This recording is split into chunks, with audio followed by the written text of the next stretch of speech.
ሚካኤል ድንቅን አደረገ።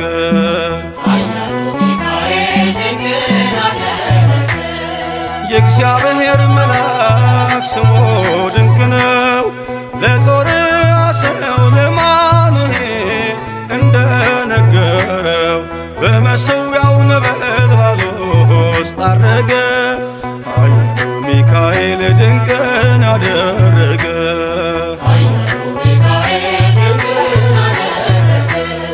ከዳን ወገን የሆነ በእግዚአብሔር ያመነ ማኑሄ የሚባል ሰው የጌታ መልአክ ታየው።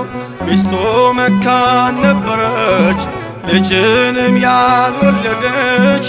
ሚካኤል ተገልጦላት በዘር ፍሬ ባረካት። የእግዚአብሔር መልአክ ስሙ ድንቅ ነው።